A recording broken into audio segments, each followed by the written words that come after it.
Welcome to Forward Mastery. I am your host, Kasia Johnson, an entrepreneur, brand builder, and founder of a digital marketing agency called Merge Forward. Here I share my expert advice, forward strategies, inspiring stories, and lessons learned from my journey as a business owner to help entrepreneurs like you create a successful business while balancing life. Thanks for your time today. Let's get started. This is Kasia Johnson, and welcome to episode number 4. Today's topic is the keys to reviewing design and how to use them effectively.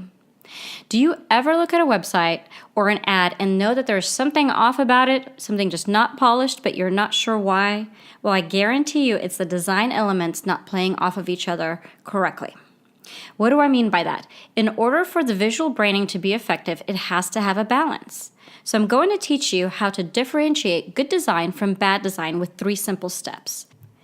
This is a really fun topic for me because I studied graphic design in college, and also I've spent many hours driving down the highway, I'm sure just as you have, looking at really bad banner ads and trying to figure out what were they thinking and why they spent so much money putting that ad up there.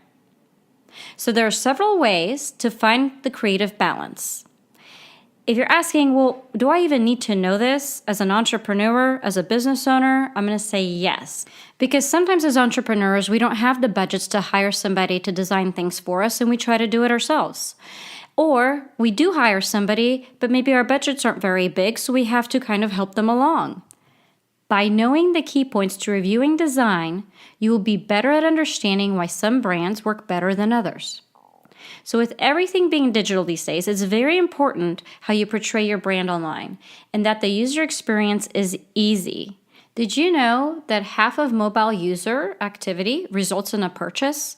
So that means that half the people that actually use their phone to go to a website and browse end up purchasing something.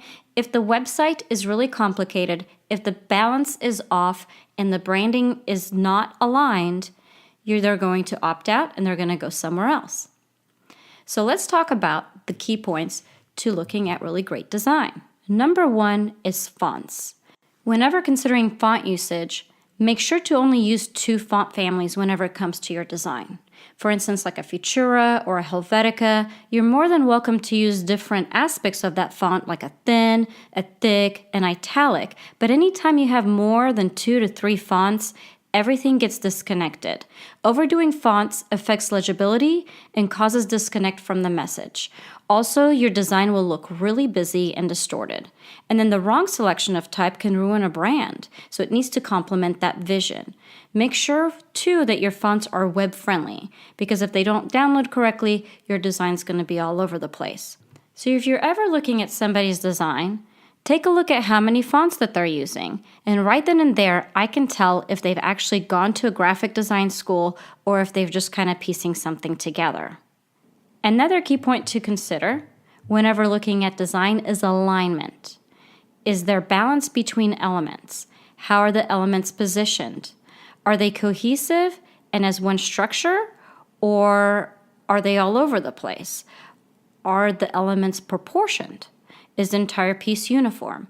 And one way that I check that, it's very simply, I go up and down with my eyes, let's say on a website, or maybe it's a piece of collateral that's a brochure.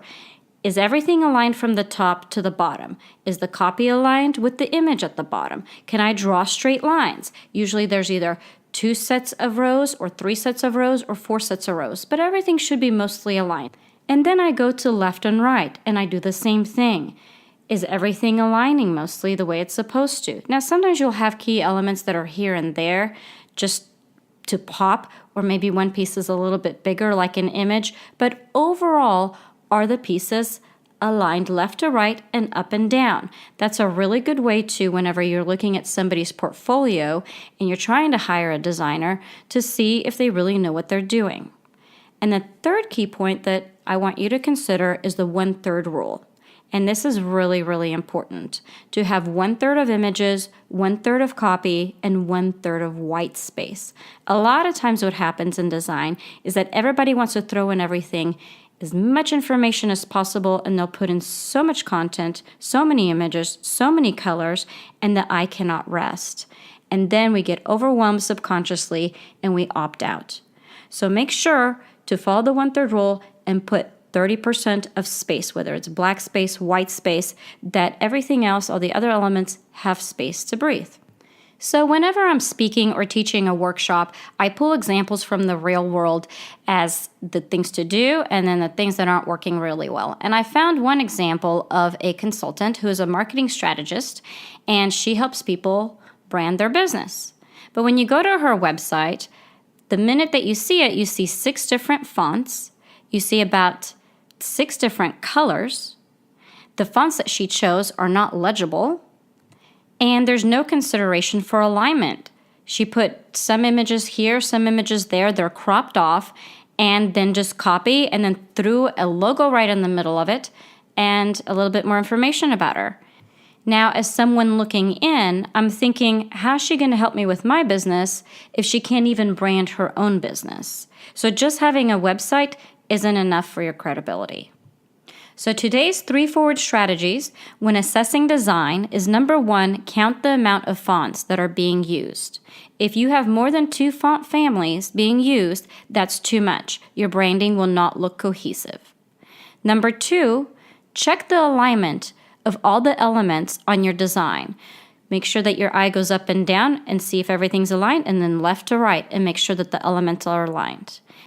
And number 3, take a look at the 1/3 rule. Make sure that there is enough space as there is copy, as there is images, and there's plenty of room for everything to sit nicely and to breathe. So the takeaway for today is that fonts, alignment, and balance are the best keys to assessing design. If you enjoyed this podcast, please share with your friends and colleagues. And if there are any other topics on running a business or building a brand you would like to hear about, please leave a comment. Remember, the time and energy you put into your brand determines the success of your business. Thank you for your time, and I hope you keep rocking and dream big.